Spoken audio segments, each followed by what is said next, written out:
sangkatauhan, purihin ang Panginoon. Papuri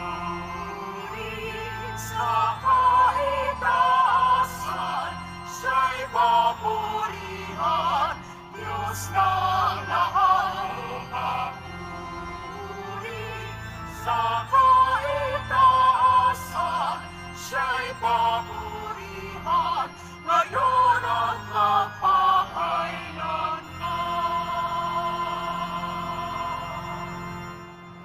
Simulan po natin ang pagdiriwang sa ngalan ng Ama at ng Anak at ng Espiritu Santo. Amen. Ang pagpapala ng ating Panginoong Hesukristo, ang pag-ibig ng Diyos Ama at ang pakikipagkaisa ng Espiritu Santo naway sumainyong lahat. At sumayo rin. Mga minamahal kong mga kapatid, patuloy tayong inaanayahan ni Jesus na manampalataya sa Kanya. Kahit na sinasabi ng ibang tao na laos na ang salita ng Panginoon o masyado itong mahirap unawain at sundin. Itinuturo ng inang simbahan na ang kaaway ay nasa ating paligid at nanunukso na tanggihan natin si Jesus bilang sinugo upang ipagkasundo tayo sa Diyos Ama.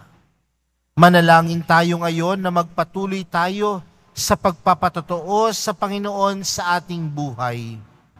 At upang tayo po ay maging karapat-dapat gumanap sa banal na pagdiriwang na ito, alalahanin po natin ang ating mga pagkukulang at nagawang pagkakasala. At buong kababaang loob po tayong humiling ng awa at pagpapatawad mula sa Diyos. Inaamin ko sa makapangyarihang Diyos at sa inyo mga kapatid, na lubha akong nagkasala sa isip, sa salita at sa gawa, at sa aking pagkukulang. Kaya isinasamo ko sa mahal na Birheng Maria, sa lahat ng mga anghel at mga banal, at sa inyo mga kapatid, na ako'y ipanalangin sa Panginoong ating Diyos. Kaawaan tayo ng makapangyarihang Diyos, patawarin tayo sa ating mga kasalanan, at patnubayan tayo sa buhay na walang hanggan. Amen. Panginoon, kaawaan mo kami. Panginoon, kaawaan mo kami. Kristo, kaawaan mo kami. Kristo, kaawaan mo kami. Panginoon, kaawaan mo kami. Panginoon, kaawaan mo kami.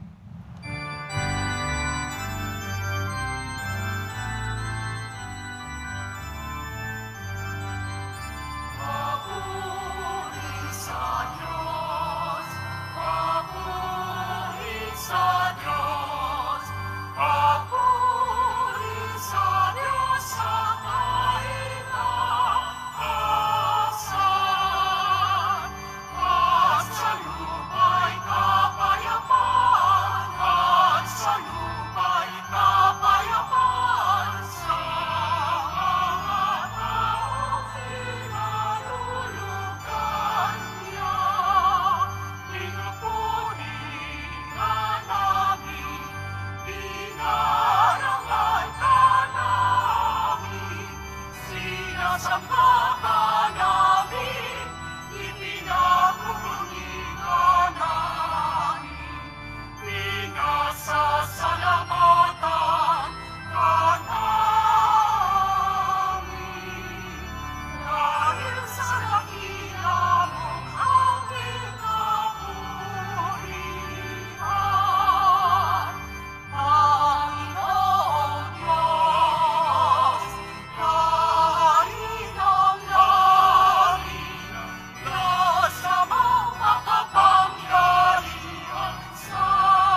Manalangin tayo. Ama naming makapangyarihan, sa iyo nagmumula ang tanang kabutihan. Pagbigyan mo ang aming mga kahilingan na iyong patnubay. Ang iyong mga kinalulugdan ay aming mapag-isipan, at sa iyong pag-akay, ang mga ito ay aming magampanan. Sa pamamagitan ni Jesucristo, kasama ng Espiritu Santo, magpa sa walang hanggan. Amen. Magsiupo muna po ang lahat. Pagbasa mula sa aklat ng Henesis. Pagkakain ni Adan ng bunga ng puno, tinawag siya ng Panginoon at tinanong, "Saan ka naroroon?" "Natakot po ako nang marinig ko kayong nasa hardin. Nagtago po ako sapagkat ako'y hubad." Tugon niya, "Sinong may sabi sa iyong hubad ka?" Tanong ng Diyos, "Bakit? Kumain ka ba ng bungang ipinagbabawal ko?" "Kasi pinakain po ako ng babaeng ibinigay ninyo sa akin." Tugon niya, "Bakit mo naman ginawa iyon?" Tanong ng Diyos sa babae, "Mangyari po'y nilinlang ako ng ahas, kaya ako natuksong kumain." Tugon naman niya. At sinabi ng Panginoon sa ahas, "Sa iyong ginaway, may parusang dapat na tanging ikaw lang yaong magdaranas. Ikaw ay gagapang ang hatol kong gawad, at alikabok ang pagkaing dapat. Kayo ng babae, laging mag-aaway. Binhi mo't binhi niya'y laging maglalaban. Ito ang dudurog ng ulo mong iyan, at ang sakong niya'y ikaw ang tutuklaw." Ang salita ng Diyos. Salamat sa Diyos. Sa piling ng poong Diyos, may pag-ibig at pagtubos. Sa piling ng poong Diyos, may pag-ibig at pagtubos. Sa gitna ng paghihirap, tinawag ko'y Panginoon. Panginoon, ako'y dinggin, pagkat ako'y tumatagoy. Dinggin mo ang pagtawag ko't paghingi ng iyong tulong. Sa piling ng poong Diyos, may pag-ibig at pagtubos. Kung ikaw ay may talaan nitong aming kasalanan, lahat kami ay tatanggap ng hatol mong nakalaan. Ngunit iyong pinatawad, kasalanan ay nilimot. Pinatawad mo nga kami upang sa'yo ay matakot. Sa piling ng poong Diyos, may pag-ibig at pagtubos. Sabik akong naghihintay sa tulong mo, Panginoon, pagkat ako'y may tiwala sa pangako mong pagtulong. Yaring aking pananabik, Panginoon, ay higit pa sa serenong naghihintay ng pagsapit ng umaga. Sa piling ng poong Diyos, may pag-ibig at pagtubos. Magtiwala ka, Israel. Magtiwala sa Diyos. Matatag at di kukupas ang pag-ibig niyang dulot. Lagi siyang nahandang sa sinuman ay tumubos. Ililigtas ang Israel, yaong kanyang mga hirang. Ililigtas niya sila sa kanilang kasalanan. Sa piling ng poong Diyos, may pag-ibig at pagtubos.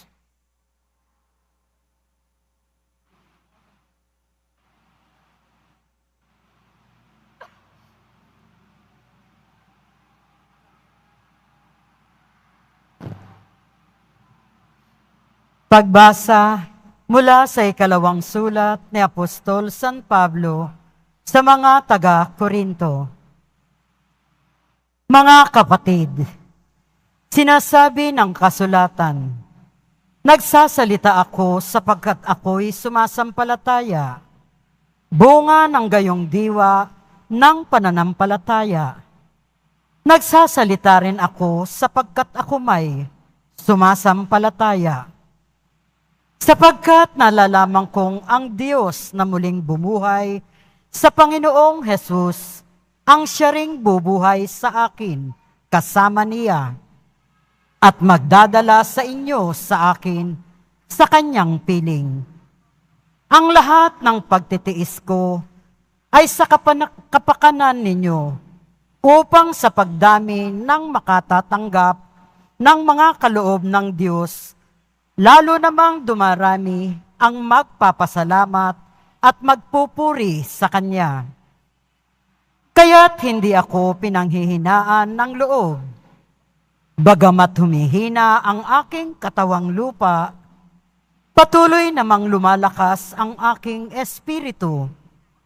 Ang bahagya at panandaliang kapighatiang dinaranas ko ngayon ay magbubunga ng kaligayahang walang hanggan at walang katulad. Kaya't ang paningin namin ay napako sa bagay na di nakikita, hindi sa nakikita, sapagkat panandalian lamang ang mga bagay na nakikita, ngunit walang hanggan ang bagay na di nakikita. Talos natin na kapag nasira ang toldang tinatahanan natin ngayon, ang aking katawang lupa, tayo'y may tahanan sa langit, hindi masisira. Isang tahanang ginawa ng Diyos, hindi ng tao. Ang salita ng Diyos. Salamat sa Diyos. Magsitayo na po ang lahat.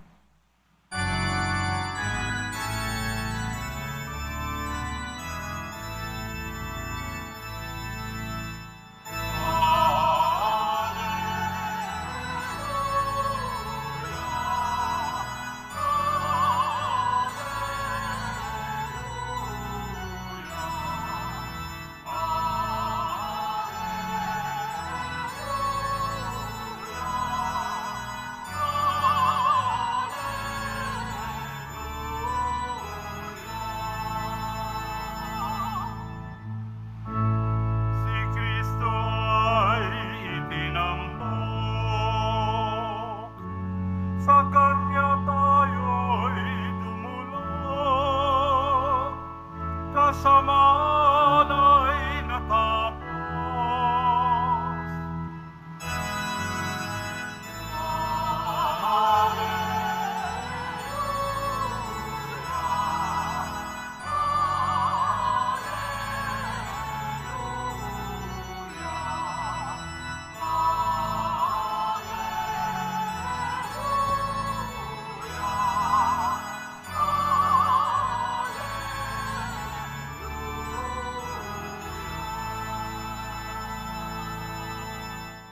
Sumainyo ang Panginoon. At sumayo rin. Ang mabuting balita ng Panginoon ayon kay San Marcos. Papuri sa iyo, Panginoon.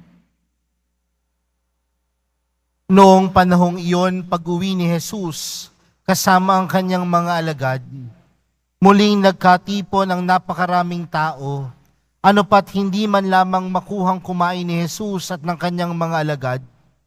Nang mabalitaan ito ng kanyang mga kasambahay, sila'y pumaroon upang kaunin siya, sapagkat ang sabi ng mga tao, nasisiraan siya ng bait.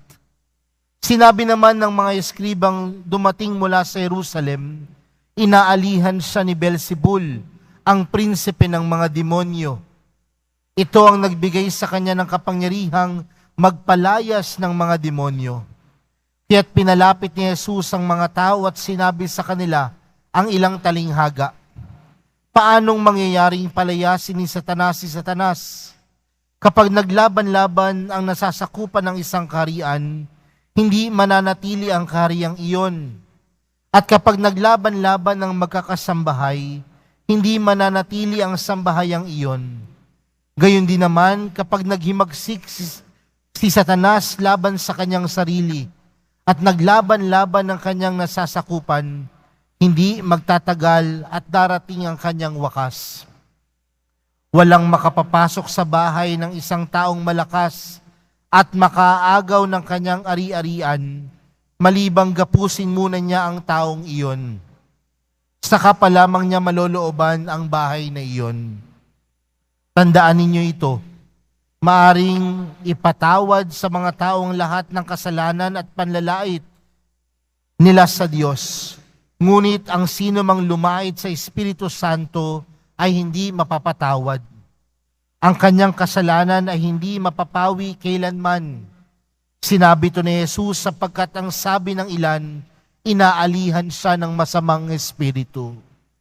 Dumating ang ina at mga kapatid ni Jesus. Sila'y nasa labas ng bahay at ipinatawag siya.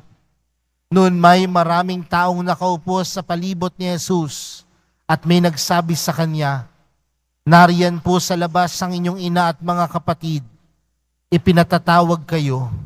"Sino ang aking ina at mga kapatid?" ani Jesus. Tumingin siya sa mga nakaupo at sa palibot niya at nagwika, "Ito ang aking ina at mga kapatid, sapagkat ang sino mang tumatalimak sa kalooban ng Diyos ay siya kong ina at mga kapatid." Mga kapatid, ang mabuting balita ng Panginoon. Pinupuri ka namin, Panginoong Hesukristo. Magsiupo muna po ang lahat.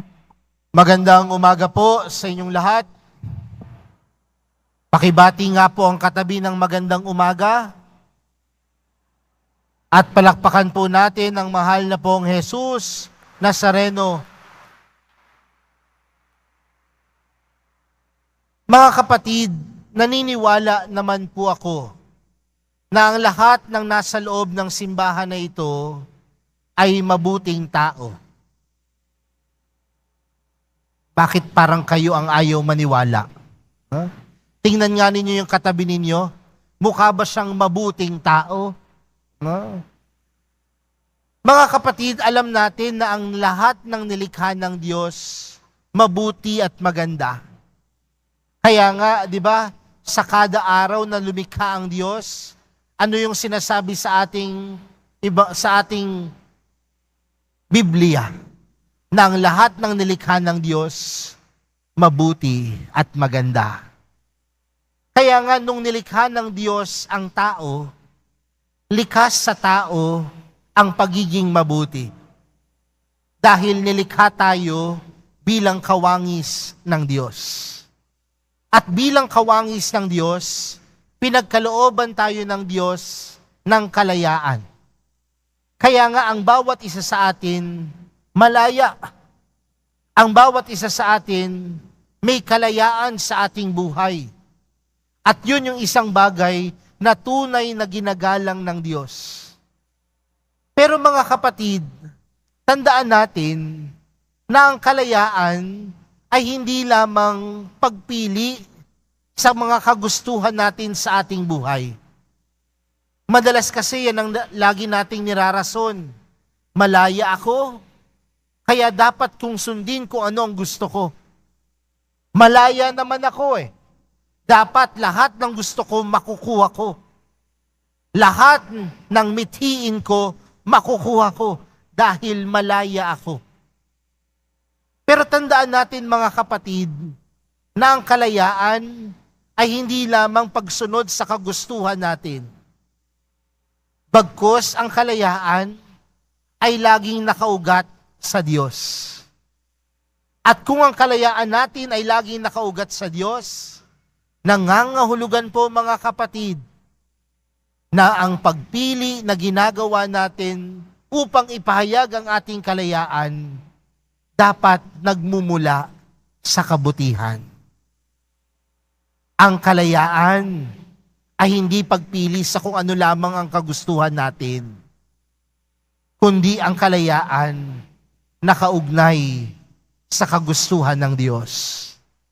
At kung ito ay nakaugnay sa kagustuhan ng Diyos, nangangahulugan mga kapatid, na ang tunay na paraan ng pagpapakita ng kalayaan ay ang pagpili sa mabuti at tama.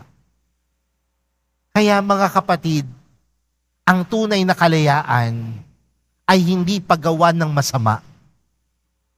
Ang tunay na kalayaan ay hindi pagpanig sa masama. Ang tunay na kalayaan ay hindi pagpanig sa kung ano ang laman at bugso ng ating mga puso. Bagkus ang tunay na kalayaan nakaugnay sa kabutihan ng Diyos. Kaya nga mga kapatid, sa buhay natin, tandaan natin na ang bawat isa sa atin may taglay na kabutihan. At kung meron tayong taglay na kabutihan, nangangahulugan na nawa ang ating kalayaan may pahayag natin sa pagpili ng mabuti. Ang ating kalayaan, magampanan natin sa pagpili kung ano ang tama. Ang ating kalayaan, magampanan natin sa pagpili natin sa Diyos. Mga kapatid, ang bawat isa sa atin magkasala. Ang bawat isa sa atin na merong kahinaan, ang bawat isa sa atin na merong limitasyon, pero ang bawat isa sa atin ay nilikha ng Diyos. At kung ang bawat isa sa atin ay nilikha ng Diyos, nangangahulugan na may taglay kang kabutihan. Kaya mga kapatid, sa araw na ito, pwede mong sabihin sa iyong sarili, mabuti ako dahil nilikha ako ng Diyos. At sa kabutihan ng Diyos, ang bawat isa sa atin may kalayaang pumili. Pero tandaan natin, ang bawat isa sa atin dapat nakaugat sa kabutihan. Dapat nakaugnay sa Diyos. At kung ito ay nakaugnay sa Diyos, ang bawat pagpili dapat mabuti. Ang bawat pagpili tama. Pangalawang bagay, magandang tanungin din ng ating mga sarili, bakit ba ako gumagawa ng mabuti? Nasubukan nyo na po bang tanungin yon sa iyong sarili? Bakit ba kailangan kong magpakabuti? Bakit ba kailangan kong gumawa ng mabuti? Merong mga tao na nagsasabi, Father, wala naman akong ginagawang masama. Pwede na yun. Okay na yun. Wala naman akong inaapakang tao eh. Pwede na yun. Sapat na yun. Pero tandaan natin bilang mga Kristiyano at Katoliko, hindi sapat na wala tayong ginagawang masama. Dahil ang hamon sa atin bilang Kristiyano at Katoliko ay gumawa ng mabuti. At bakit tayo gumagawa ng mabuti? Dahil tayo ay sumusunod sa utos ng Diyos. Tayo ay sumusunod sa kagustuhan ng Diyos.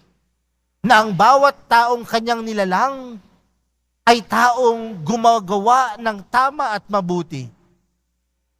We were born here on earth to be good and to do good.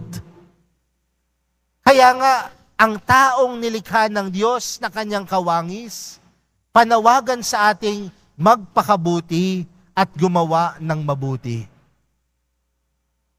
Pero magandang tanungin sa atin, bakit ba tayo nagpapakabuti? Bakit ba tayo gumagawa ng kabutihan? Dahil merong mga tao na gumagawa ng mabuti dahil naghihintay ng papuri. Tama po ba? May mga taong ganyan. Lahat na lamang ng kanilang mga mabubuting ginagawa, nakapost sa social media. Magbibigay lang ng limos, kailangan pang i-post. Magbibigay lamang ng ayuda, kailangan pa i-broadcast. Bakit? Gusto sa tingin ng tao, mabait sila, mabuti sila. Pero ano yung intensyon natin sa pagpapakabuti?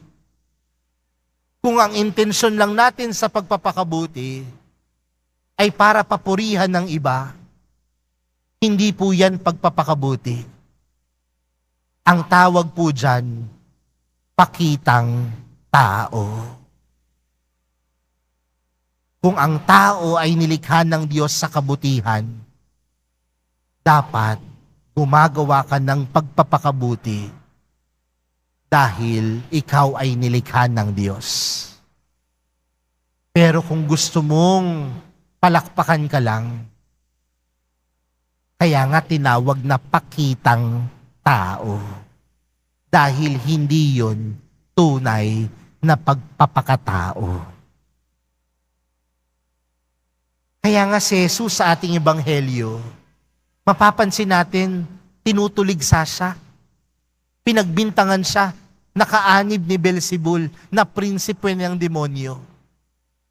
Pero napigilan ba si Jesus na gumawa ng mabuti? Hindi.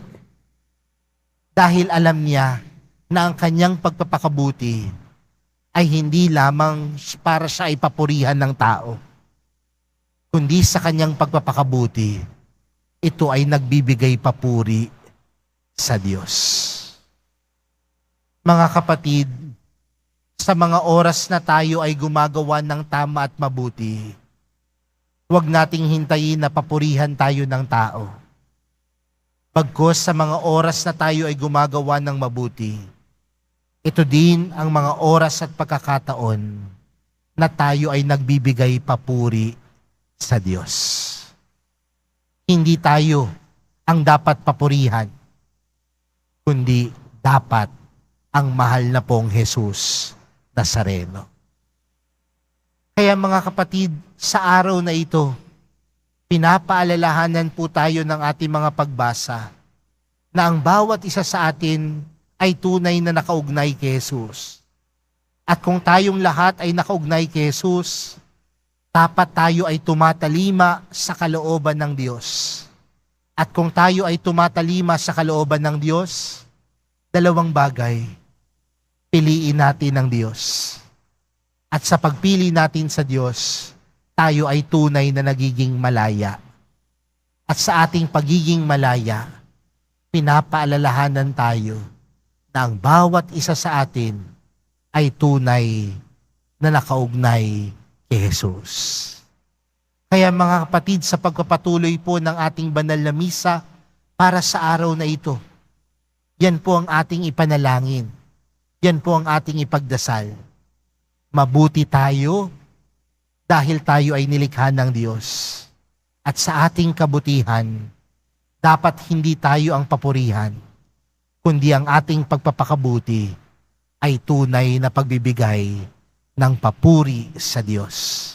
Ang ating pagpapakabuti ay tunay na pagbibigay ng papuri sa mahal na pong Jesus Nazareno. Amen. Magsitayo na po ang lahat. Sumasampalataya ako sa Diyos amang makapangyarihan sa lahat, na may gawa ng langit at lupa. Sumasampalataya ako kay Jesucristo, isang anak ng Diyos, Panginoon nating lahat, nagkatawang tao sa lalang ng Espiritu Santo, ipinanganak ni Santa Mariang Birhen, pinagpakasakit ni Poncio Pilato, ipinako sa krus na matay inilibing, nanaog sa kinaroroonan ng mga yumao, nang may 3 araw na buhay ng maguli, umakyat sa langit, naluklok sa kanan ng Diyos amang makapangyarihan sa lahat. Doon magmumulang paririto at hukom sa nangabubuhay at nangamatay na tao. Sumasampalataya naman ako sa Diyos Espiritu Santo, sa banal na simbahang Katolika, sa kasamahan ng mga banal, sa kapatawaran ng mga kasalanan, sa pagkabuhay na muli ng nangamatay na tao, at sa buhay na walang hanggan. Amen. Minamahal kong mga kapatid, manalangin tayo sa dakilang Ama upang patatagin ang pananampalataya natin sa Kanyang anak, upang magpasya tayong gawin ang kalugod-lugod sa Kanya. Ang ating panalangin, Panginoon, dinggin mo ang aming panalangin. Panginoon, dinggin mo ang aming panalangin. Patuloy nawang ipahayag ng Santo Papa, mga obispo, mga pare at diakono, ang mabuting balita ng buong kagalakan at katapatan. Manalangin tayo. Panginoon, dinggin mo ang aming panalangin. Masigasig nawang tuparin ng mga namumuno sa pamahalaan ang kanilang tungkulin sa mga mamamayan at iwasan nawa nila ang magpanukala at magpatupad sa mga batas na yumuyurak sa buhay at dignidad ng tao at kalikasan. Manalangin tayo. Panginoon, dinggin mo ang aming panalangin. Talikdan nawa ng kabataan ang kultura ng kamatayan, materialismo, kasinungalingan, at pagmadali ang kasiyahan, at matagpuan nawa nila ang kagandahan ng kapayakan at mga espiritual na bagay. Manalangin tayo. Panginoon, dinggin mo ang aming panalangin. Magsumikap nawang higit ang mga relihiyoso at relihiyosa sa pagbabahagi ng salita ng Diyos sa pamahalaan. Manalangin tayo. Panginoon, dinggin mo ang aming panalangin. Ama, pakinggan mo ang iyong mga anak na pinagbubuklod mo sa banal na Eukaristiya. Naway lumago sila sa pag-ibig mo sa tulong ng anak mong si Jesucristo na naghaharing kasama mo at ng Espiritu Santo, magpa sa walang hanggan. Amen. Magsiupo muna po ang lahat.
Magsitayo na po ang lahat. Manalangin kayo mga kapatid upang ang paghahain natin ay kalugdan ng Diyos amang makapangyarihan. Tanggapin nawa ng Panginoon itong paghahain sa iyong mga kamay, sa kapurihan niya at karangalan, sa ating kapakinabangan at sa buong sambayanan niyang banal. Ama naming lumikha, tunghayan mo at kalugdan ng paglilingkod na aming ginagampanan upang ang aming inihahain ay iyong marapatin at ang aming pag-ibig ay iyong pag-alabin. Sa pamamagitan ni Jesucristo, kasama ng Espiritu Santo, magpa sa walang hanggan. Amen. Sumainyo ang Panginoon. At sumayo rin. Itaas sa Diyos ang inyong puso at diwa. Itinaas na namin sa Panginoon. Pasalamatan natin ang Panginoong ating Diyos. Marapat na siya ay pasalamatan. Ama naming makapangyarihan, tunay ngang marapat na ikaw ay aming pasalamatan sa pamamagitan ni Jesucristo na aming Panginoon. Sa dakilang pagtubos niya sa amin, ang kasalanan at kamatayan aming pasanin ay binalikat niya upang kami palayain at maitampok sa iyong luningning. Siya ang nagtanghal sa amin bilang liping hinirang, pari at haring lingkod sa iyong kamahalan. Mula sa kadiliman kami iyong tinawag upang makasapit sa iyong liwanag bilang iyong angkang may tungkuling maglahad ng iyong dakilang pag-ibig sa lahat. Kaya kaysa ng mga anghel na nagsisiawit ng papuri sa iyo, nang walang humpay sa kalangitan, kami nagbubunyi sa iyong kadakilaan.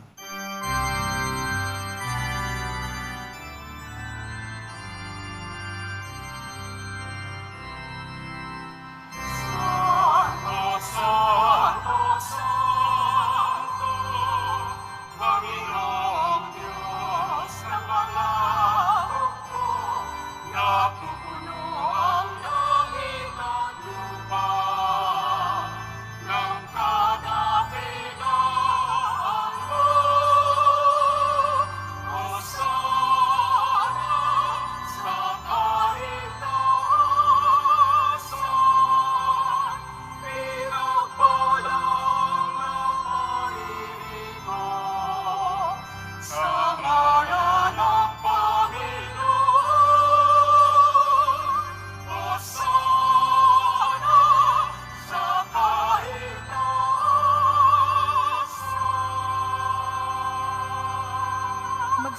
po ang lahat.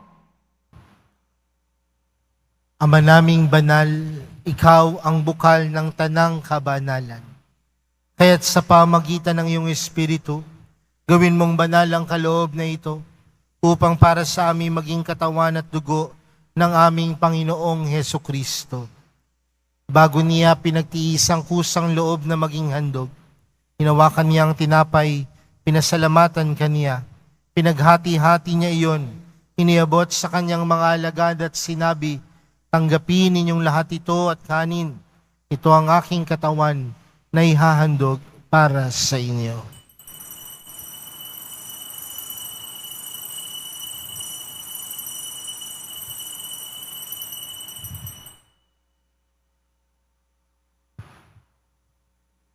Gayun din naman noong matapos ang hapunan, hinawakan niya ang kalis, muli kaniyang pinasalamatan, iniabot niya ang kalis sa kanyang mga alagad at sinabi, tanggapin ninyong lahat ito at inumin.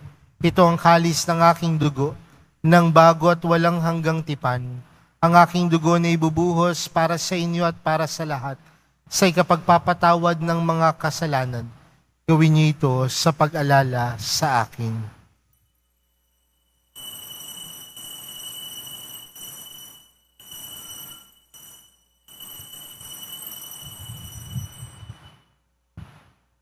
Magsitayo na po ang lahat. Ipagbunyiin natin ang misteryo ng pananampalataya. Si Kristo'y namatay, si Kristo'y nabuhay, si Kristo'y babalik sa wakas ng panahon. Ama, ginagawa namin ngayon ang pag-alala sa pagkamatay at muling pagkabuhay ng iyong anak. Kaya't inaalay namin sa iyo ang tinapay na nagbibigay buhay at ang kalis na nagkakaloob ng kaligtasan. Kami nagpapasalamat dahil kami iyong minarapat na tumayo sa harap mo para maglingkod sa iyo. Isinasamo namin kaming magsasalo-salo sa katawan at dugo ni Kristo ay mabuklod sa pagkakaisa sa pamagitan ng Espiritu Santo. Ama, lingapin mo ang iyong simbahang laganap sa buong daigdig. Puspusin mo kami sa pag-ibig kay San Francisco na aming Papa at ni Jose na aming Obispo at ng Tanang Kaparian. Alalahanin mo rin ang mga kapatid naming nahimlay nang may pag-asang sila'y muling mabubuhay, gayon din ang lahat ng mga pumanaw.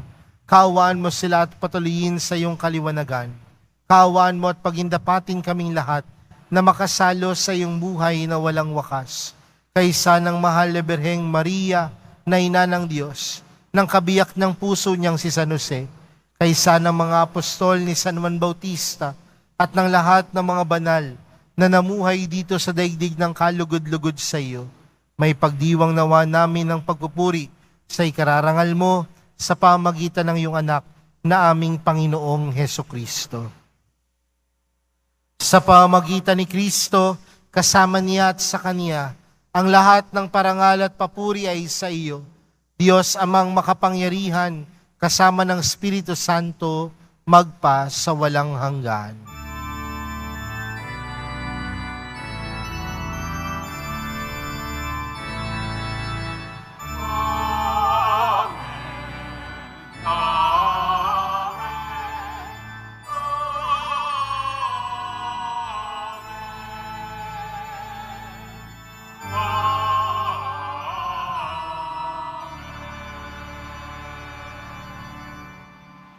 Lumapit po tayo sa Ama natin sa langit sa panalangin itinuro sa atin ni Jesus.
Inihiling namin kami adya sa lahat ng masama, pagkalooban ng kapayapaan na araw-araw, iligtas sa kasalanan at ilayo sa lahat ng kapahamakan, samantalang aming pinananabikan ang dakilang araw ng pagkapahayag ng tagapagligtas naming si Jesucristo. Sapagkat iyo ang kaharian at ang kapangyarihan at ang kapurihan, magpakailanman. Amen. Panginoong Jesucristo, sinabi mo sa iyong mga apostol, kapayapaan ang iniwan ko sa inyo, ang aking kapayapaan ang ibinibigay ko sa inyo. Tunghayan mo ang aming pananampalataya at huwag ang aming pagkakasala. Pagkalooban mo kami ng kapayapaan at pagkakaisa ayon sa iyong kalooban, kasama ng Espiritu Santo, magpa sa walang hanggan. Amen. Ang kapayapaan ng Panginoon ay laging sumainyo.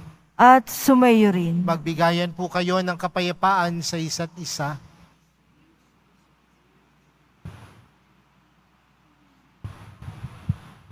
Kordero ng Diyos na nag-aalis ng mga kasalanan ng sanlibutan, maawa ka sa amin. Kordero ng Diyos na nag-aalis ng mga kasalanan ng sanlibutan, maawa ka sa amin. Kordero ng Diyos na nag-aalis ng mga kasalanan ng sanlibutan, ipagkaloob mo sa amin ang kapayapaan. Magsiluhod po ang lahat.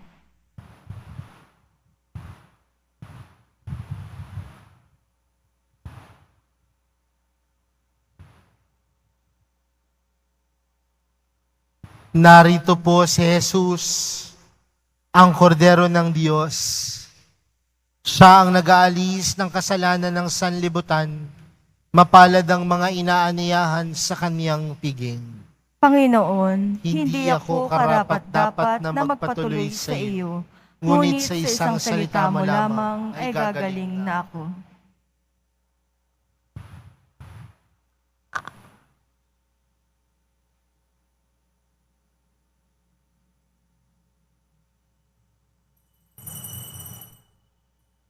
Para sa lahat ng tatanggap ng banal na komunyon, sasagot po tayo ng amen pagkasabi ng pari o lay minister ng katawan ni Kristo at isubo agad sa bibig bago umalis sa harapan ng pari o lay minister. Sumunod po tayo.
Magsitayo na po ang lahat. Manalangin tayo. Ama naming mapagmahalang pagganap sa iyong pagbibigay kagalingan, ay pumawi nawa sa aming mga nagawang pagsuway, ay magdulot nawa ng iyong mga kinalulugdan sa pamamagitan ni Jesucristo kasama ng Espiritu Santo magpa sa walang hanggan. Amen. Sumainyo ang Panginoon. At sumayo rin. Mahal na pong Jesus Nazareno, inihayag mo sa pamamagitan ng krus ang walang maliw na pag-ibig ng Diyos sa sangkatauhan. Pakinggan mo ang kahilingan ng iyong angkan na nagsusumamo sa iyo. Makamtanawa nila ang iyong katugunan at tanggapin ang kasagutan na may utang na loob na tinatanaw. Basbasan din po ninyo ang mga daladala nilang mga imahen at dasalan sa pamamagitan ng bendisyon na ito, naway maalala nila ang pangako nila noon sa binyag na ikaw ay kanilang iibigin at paglilingkuran bilang Panginoon magpa sa walang hanggan. Amen. At pagpalain po kayong lahat ng makapangyarihang Diyos, Ama, Anak, at ng Espiritu Santo. Amen. Humayo kayong taglayang kapayapaan ng Poong Jesus Nazareno. Salamat sa Diyos.